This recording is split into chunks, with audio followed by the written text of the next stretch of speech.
Welcome back to Canyons Reach, everybody. We are week 7 and we have a ton of things to show you and hopefully teach you. Behind me, you can see that we have got the concrete poured for the garage. We have got footings in, it's mostly stripped.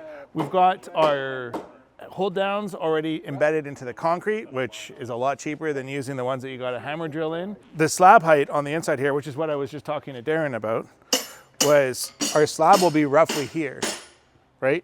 And then that slab is going to continue up to the house. And I don't know if we're going to do an eighth of an inch, a foot, or a quarter inch.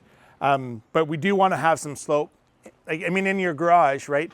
You want to have slope to your garage slab. Why? Because you're going to bring your vehicle into the garage and it's either going to have snow or rain on it one day. And so we want that water to be directed somewhere. So you really have two choices, right? Choice number one is to slope your slab up, right, to the house so that the water, when it comes in here, goes back to the front of the garage. Or option two is you can make your garage slab level around the perimeter and you can add a center drain in the middle of your garage. Either option works, but just make sure when you are constructing a garage, you're thinking about where you want the water to go, because there is nothing more annoying than having puddles in your garage. That is an epic fail, and we don't want to do any of that. The next thing that some of you wonderful people in the comment section might be asking is, why is this rebar sitting out like this? Like, this is stupid.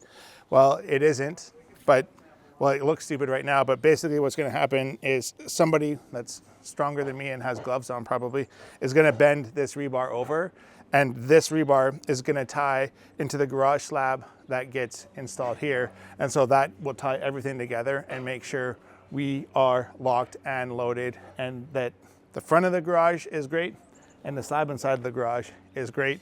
Again, we've got our knockouts through the footing and the foundation to allow for any sort of the services that need to go in here. All in all, we are looking really, really good and we're making fantastic progress. What do you think, Kyle? Folks, I don't know what would possess somebody to lose ceiling height for no necessary reason.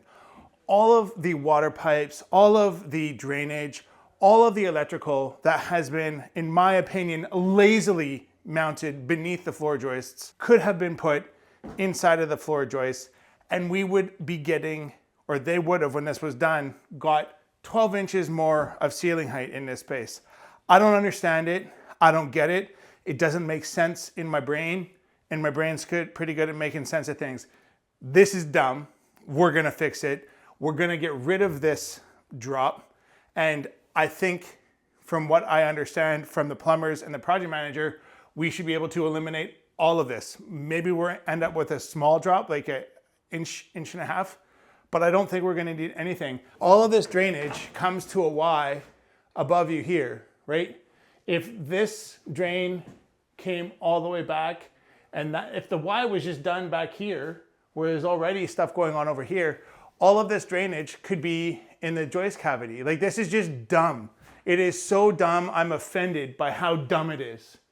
Dumb, dumb, dumb. We give them more ceiling height because that's what you should do when you're building homes. I mean, come on, people. Like, let's use our brains. We can do better than this as an industry. Folks, when you're renovating, if you're going to the extent that you're going to on a project like this, or anytime you've got old copper exposed, replace that copper.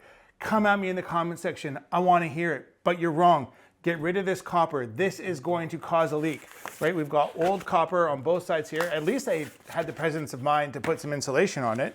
But folks, if you decide to cut corners, save a couple bucks, and leave old copper behind the wall, inevitably, within a year of the project finishing, this is going to leak on you. And I speak from experience from having to go in and fix somebody else's home where the contractor chose not to replace the copper pipes.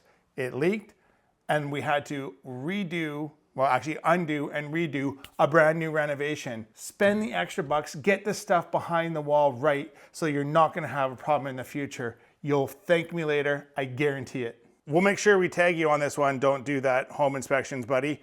But you wouldn't have caught this in your inspection because it would have been behind drywall. But after the fact, our team has noticed that this beam that is holding up the entire master bedroom, there's no hanger on the end here. So what's actually supporting this beam?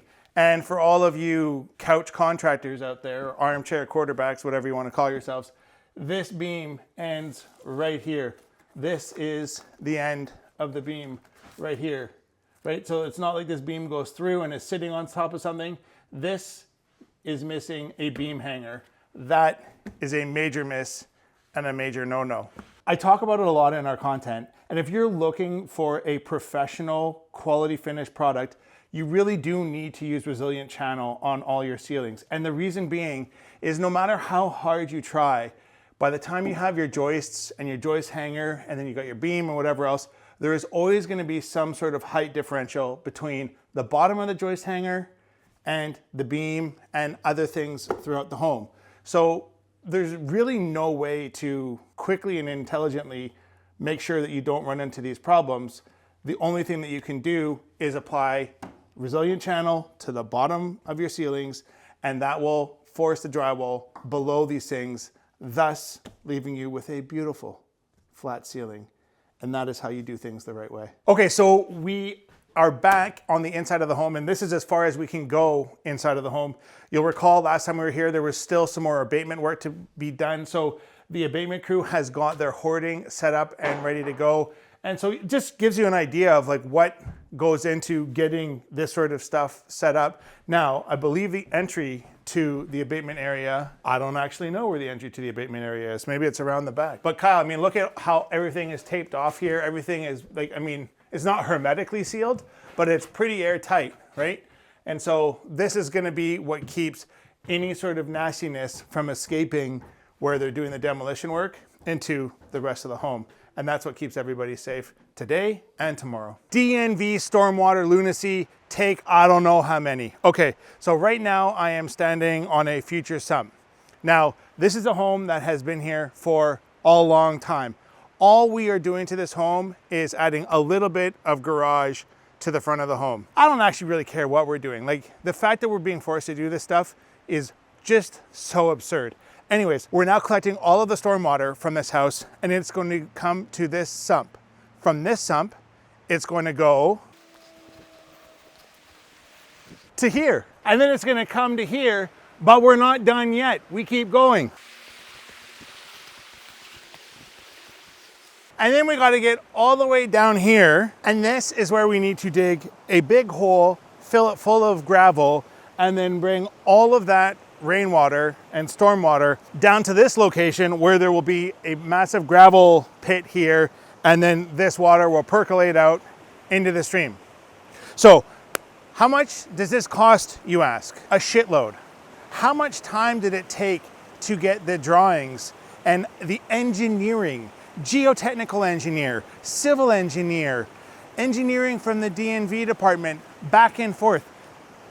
This lunacy was a year in the making to get final approval. Something has to change, people. This is not the way of the future. If we are truly passionate about creating affordability in our municipality, stuff like this needs to stop tomorrow. Okay, so what does it take to actually get this actually done, folks?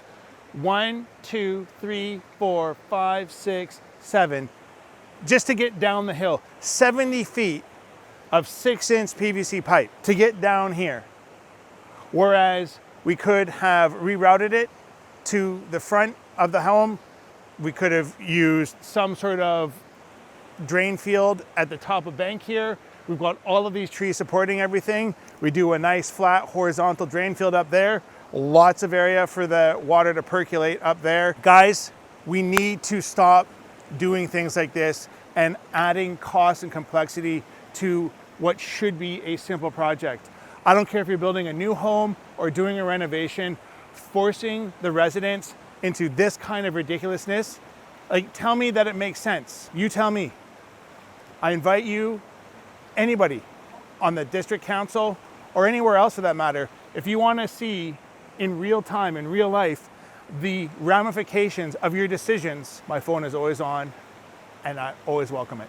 That's a wrap on today, everybody. Listen, if you get any sort of enjoyment out of this content, we sure would like it if you'd subscribe to the channel, share with your friends. The more support, the merrier. We would appreciate it. Also, if you've been thinking about doing any sort of renovation or building a home, Sprucehill is the best in the Lower Mainland when it comes to executing large transformations.